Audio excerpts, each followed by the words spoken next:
calon kandidat itu bagi-bagi uang, kemudian mencoba untuk mendekati ormas dengan iming-iming dan sebagainya itu masih kelihatan. Biasanya malam hari sebelum pencoblosan atau pencontrengan itu tim suksesnya itu menyebarkan ya berupa uang atau apa gitu lainnya, bahan-bahan itu. Menemukan secara langsung itu jelas saya tidak pernah menemukan itu, tapi indikasi mengarah ke sana saya ada. Pernah menemukan, tetapi bukan bukan calon sendiri, ada tim suksesnya di dalam sebelum pemilihan itu seperti melakukan serangan fajar sebelum pemilihan. Itu saya tidak setuju karena ini pembelajaran tidak baik untuk sebuah demokrasi. Ya intinya sih kalau buat rakyat bahagia nggak apa-apa, tapi asal rakyat bisa kritis dan nggak usah terpengaruhi sama uang gitu. Oh sangat setuju sekali. Kalau alasannya kalau uang saya terima, tapi kalau memilih itu hak pribadi saya mau kemana aja. Saya kira masyarakat sekarang udah mulai cerdas melihat siapa sih pemimpin yang harus dipilih, siapa sih pemimpin yang money politik apa dan segalanya. Cukup menarik ya Mas Anies, kalau uang saya terima tapi kalau milih Mas siapa aja gitu ya. Kalau begitu tidak efektif juga dong money politik kalau begitu ya. Saya mau tanya ke Pak Basuki yang pernah ikut dalam pilkada tahun 2007 ya Pak Basuki. 2 kali saya. 2 kali, tahun berapa aja Pak? 2005 sekali, pilih bupati, terus 2007 sekali. 2007 sebagai calon gubernur. Nah, 2005 saya ikut pilkada pertama kali untuk bupati. Nah, tapi saya sangat setuju tadi statementnya tadi, rakyat kita sangat pintar. Nah, misalnya waktu saya calon bupati, saya hanya menghabiskan 500 juta. Tidak ada kampanye. Hanya di rumah. Lalu sebetulnya 800 juta, 150 juta sumbang partai biasa. Kita butuh pakai partai, ada sumbang. 150 juta itu setelah menang makan-makan. Lalu kenapa bisa menang 500 juta? Ini akibat pendidikan politik yang saya lakukan ketika pemilu 2004. Saya DPRD dulu, 7 bulan. Waktu di DPRD, pemilu itu, karena kita partai baru, malah saya habiskan 1 miliar. Kenapa? Kita partai baru harus bikin kaos gitu banyak, lalu kita harus kasih. Lalu kita ajak makan orang supaya orang mau jadi anggota. Kita mesti verifikasi. Lalu apa yang terjadi? Kenapa saya kalah di pemilu itu? Ketika mereka datang pada saya, Pak, kami desa ini minta 5 juta. Karena ada partai kasih 5 juta, kalau nggak kami ganti partai Bapak. Atau rumah ibadah ini kami minta semen, minta seng, Bapak kasih saya apa? Saya bilang saya tidak kasih, kalau itu kami tidak pilih Bapak. Saya bilang Anda tidak pilih, tidak usah pilih. Lalu terjadi apa pada hari H pemilu? Banyak TPS yang 0. Saksi saya pun tidak pilih saya. Karena saya katakan mereka agak goblok gitu loh. Kenapa pilih saya? Karena uang. Coba baju kaos 15.000. Kalau dibagi 5 tahun, Anda cuma dapat 3.000. Kalau 1 bulan, anak setiap hari, anakmu dikasih 300, saya nggak mau, 500 nggak mau. Tentu saya akibatnya saya pas-pasan masuk sebagai anggota DPRD. Tapi ketika saya di dalam DPRD selama 7 bulan, anggota DPRD ini didatangin terus, mintain uang. Dan gawatnya sudah pinjam uang di bank 100 juta. Dipotong nggak punya duit lagi. Tinggallah saya yang menghadapi orang. Lalu masyarakat mulai bilang, Bapak yang betul. Kenapa kami tidak pilih Bapak? Kami padahal bukan mau datang minta uang, kami hanya pengen menyampaikan aspirasi. Tapi yang lain kan takut.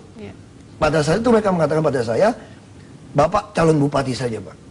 Pak Basuki dapilnya dapil mana? Bangka Belitung. Bangka Belitung. Dan Belitung Timur itu boleh dikatakan 93% Muslim. Dan ini dari tahun 55 sampai 2004 yang menang ini partai berbasis Islam. Masyumi sampai Jerman Masyumi itu PBB. Partai Bulan Bintang fraksinya itu 55% di Belitung Timur. Tapi karena rakyat kecewa dengan janji-janji datang nggak pernah hadapin, anggota dewan juga takut dong, gajinya sudah habis dipotong 100 juta pinjaman. Nah saya hadapin, saya udah terkena galak nggak mau kasih uang. Mereka bilang Bapak calon. Jadi gini, kalau Anda perhatian Anda mengatakan tadi ternyata pengeluaran dana yang besar sekali itu justru tidak memberikan manfaat. Saya malah tidak pakai baju kaos. Tapi justru dengan Anda turun ke bawah berdiskusi itu memberikan manfaat. Dan itu yang muncul di 2007. Enggak, 2005. Jadi saya sangat yakin rakyat kita udah sangat pintar. Persoalannya di dalam persepsi rakyat. Sudahlah, siapapun yang jadi pejabat nasib saya sama. Atau siapapun jadi pejabat saya pasti dilupakan. Jadi Mas Anies ya, keberhasilan Pak Basuki itu sebetulnya di 2 tahapan. Tadi kan sudah dikatakan. Jadi kalau mau ngitung biayanya dia harus ditotal dong. Jadi tidak bisa. Tapi ini contoh yang menurut saya tidak umum. Saya kira kebanyakan dari pilkada kita atau pemilu kita itu uang yang bermain. Dan saya justru ini yang harus kita bereskan. Saya khawatir uang ini menjadi ukuran sehingga kita juga hanya membuka ruang pemimpin untuk orang-orang yang punya uang atau orang-orang yang punya kesempatan cari pinjaman uang yang nanti cari jalan untuk mengembalikan. Ini kan bahaya. Gini, kalau kita lihat yang dikerjakan ini kasus ini dan barangkali juga kasus-kasus yang lain yang serupa, itu bukankah itu yang diharapkan dari pilkada sebetulnya? Iya, tentu. Tapi dalam kenyataannya belum seperti itu. Tidak demikian. Karena dianggap enteng aja, apalagi dengan istilah sekarang kos politik. Politisi suka bilang begitu kan. Tapi itu apa sebetulnya? Itu adalah membeli sebetulnya. Karena harus membangun misalnya jalan. Ayo bangun, kasih apa ke saya? Kalau enggak saya enggak pilih. Dilayani. Ini menyangkut ini ya, pola hubungan yang saya kira ada semacam ketidakpercayaan. Mumpung sekarang dia butuh saya, itulah harus dilakukan. Karena nanti siapapun dia nggak akan kenal saya, boro-boro datang ke tempat saya. Itu juga satu hal yang harus kita selesaikan. Tapi Pak, ketika mereka percaya sama kita, ketika saya jadi bupati, saya laksanakan semua. Dari asuransi, saya pertama kali mengasuransikan seluruh rakyat. Dia bukan pengobatan gratis, adalah asuransi. Setiap rakyat tuh punya premi. Sehingga dia bisa dari berobat ICU sampai kepada meninggal. Lalu apa terjadi waktu saya mencalonkan diri menjadi gubernur? Saya tidak kampanye sama sekali di Belitung Timur. Saya dapat 63%.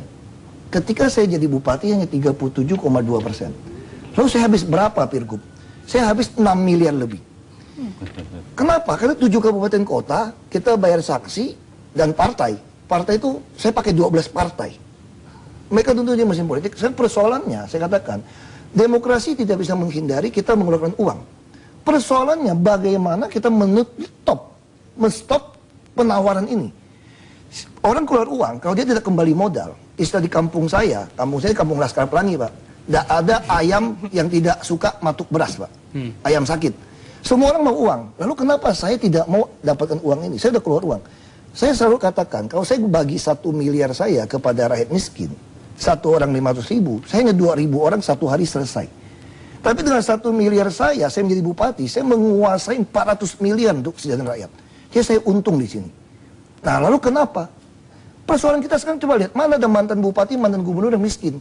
Kalau lihat dari gajinya, nggak mungkin punya modal 1 miliar. Nah kita harus bikin ada pasal undang-undang pembuktian terbalik. Jadi siapapun mau mencalonkan diri, dia harus stop di situ. Saya sepakat Bung Anies. Artinya begini, ini yang kemudian sering dalam wacana saya sepakat Bung Anies. Artinya begini, ini yang kemudian sering dalam wacana di kalangan pengamat disebut antara prosedur demokrasi dan substansi demokrasi itu belum paralel. Saya sepakat bahwa di tingkat regulasi memang ada beberapa persoalan yang masih titik-titik lemah yang harus kita kawal. Belum lagi ketika bicara kultur demokrasi sendiri.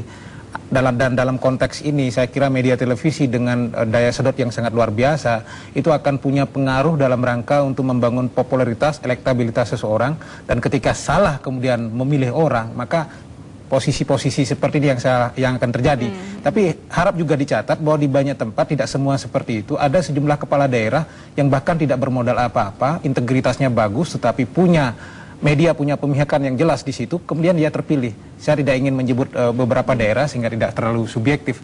Artinya kita harus mendorong ke arah sana proses peradaban demokrasi kita. Jadi sebetulnya Frida ada kasus-kasus yang bagus sebetulnya yang kita perlu expose lebih jauh sebetulnya ya. Bahkan tidak hanya money yang digunakan tapi media ini yang digunakan lama-lama Mas Anies.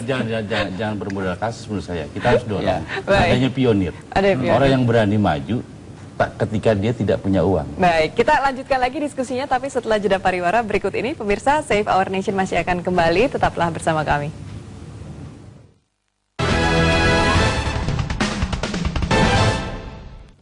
Anda kembali di Save Our Nation dan pemirsa, saya langsung akan mulai tanyakan satu persatu narasumber kita. Tapi, ya Mas Anies. Dan begini, kasus tadi itu yang kita diskusikan kan kita mengandalkan pada individu-individu.